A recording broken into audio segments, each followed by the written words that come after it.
अज़ीज़ान करामी, जुम्मा की नमाज की तरतीब और जुम्मा की नमाज की रकातें और रकातों की तरतीब जो है वो आज की इस वीडियो के अंदर मैं बताऊंगा और इस मसले को अच्छे तरीके से समझ लें।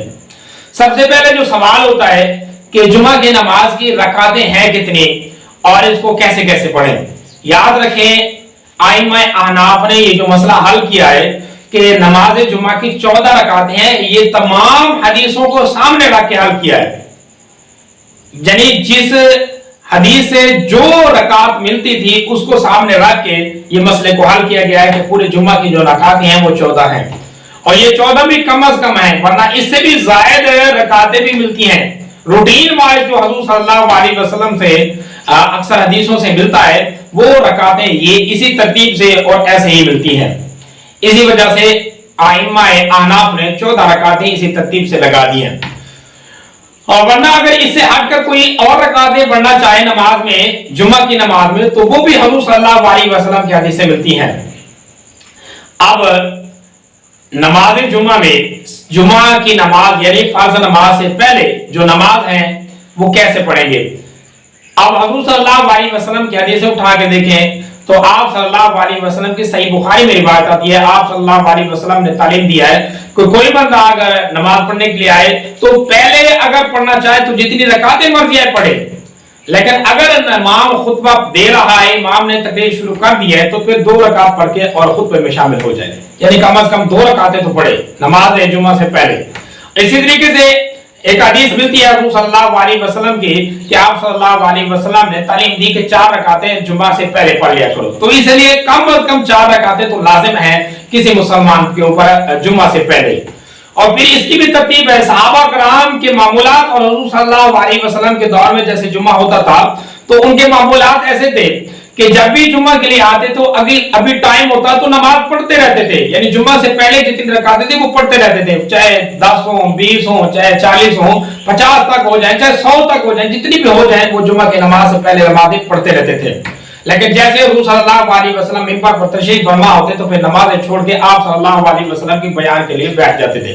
तो इसी दौरान अगर कोई बंदा आता तो वो जल्दी से 2 रकात नमाज अदा करता और हुजूर सल्लल्लाहु अलैहि वसल्लम के सामने बैठ जाता। और इसी तरीके से आप सल्लल्लाहु अलैहि वसल्लम की यह भी हदीस मिलती है कि दिन को अगर कोई नमाज पढ़े सुन्नत तो 4 रकात ज्यादा बेहतर है। तो बहरहाल इसी मसले को लेकर आइम्मा ने कम से कम 4 रकातें तो जुम्मा से पहले आप सल्लल्लाहु अलैहि वसल्लम की तरतीब में ये बता दी है। फिर आगे जुम्मा के 2 रकात, जुम्मा के 2 रकात के बाद जो यानी जुम्मा के 2 रकात से मुराद जुम्मा के फर्ज 2 रकात, फिर इससे बाद जो सुन्नत है वो सुन्नत कैसे पढ़ी जाएगी और कितनी पढ़ी जाएगी, इसके बारे में कई सारे अहादीस मिलती हैं। इस हदीसों को सामने रखकर जब मसला हल किया जाता है तो 2 मसले हल होते हैं।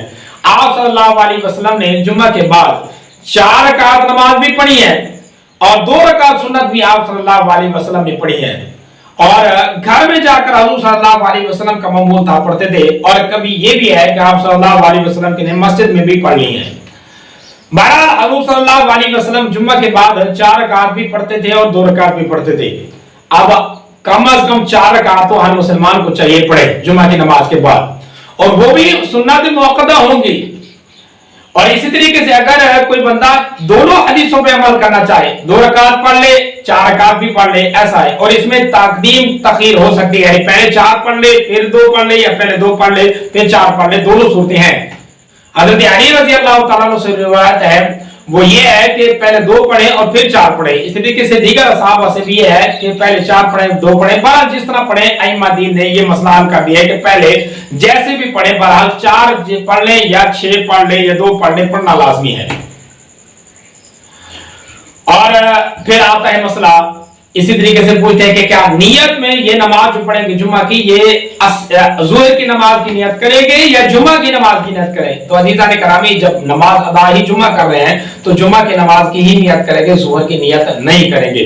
हाँ, जुम्मा की नमाज की नियत जो करके जुम्मा की नमाज अदा कर रहा है तो उससे ज़ोहर की नमाज साकित हो जाएगी। लेकिन अगर कोई बंदा जुम्मा की नमाज नहीं पढ़ सकता तो उसके ऊपर फिर ज़ोहर की नमाज लागू होगी, ये ज़ोहर की नमाज ही अदा करेगा, जुम्मा की नमाज नहीं अदा करेगा। और नियत भी ज़ोहर की नमाज की करेगा और अदा भी ज़ोहर की नमाज ही करेगा। इसी तरीके से घरों में बैठी औरतें, अब मैंने कई सारे घरों से औरतों से पूछा ये मसला कि वो जुम्मा की नमाज में क्या पढ़ते हैं, कैसे पढ़ते हैं, कौन सी नमाज अदा करते हैं। तो अक्सर ये मसला सामने आया है कि घरों में जो औरतें नमाज अदा करती हैं वो जुम्मा की नमाज ही पढ़ती हैं, 2 रकात नमाज ही पढ़ती हैं, या फिर ऐसे पढ़ती हैं कि पहले जुम्मा की 2 रकात पढ़ लेती हैं फिर जोहर की नमाज पढ़ लेती हैं, इस तरह तरतीब दे। तो अजीजा ने करामी याद रखें, इनके लिए जो मसला होगा वो भी मसला ऐसे होगा कि जोहर की नमाज ही अदा करेंगी, जुम्मा की नमाज नहीं अदा करेंगी।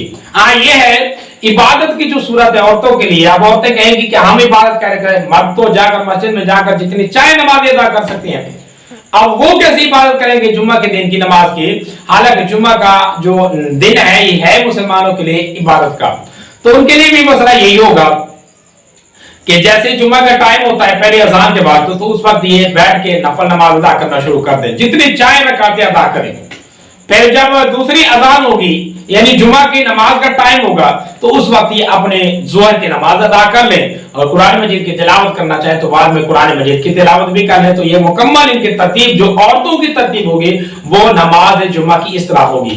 बाकी मसला जुम्मा की नमाज उस बंदे के लिए है जो जमात के साथ नमाज अदा कर रहा हो, और जो जमात के साथ नमाज नहीं अदा कर रहा वो जोहर की नमाज अदा करेगा। इसी तरीके से औरतें जब घर में नमाज अदा करें तो वो भी जोहर की नमाज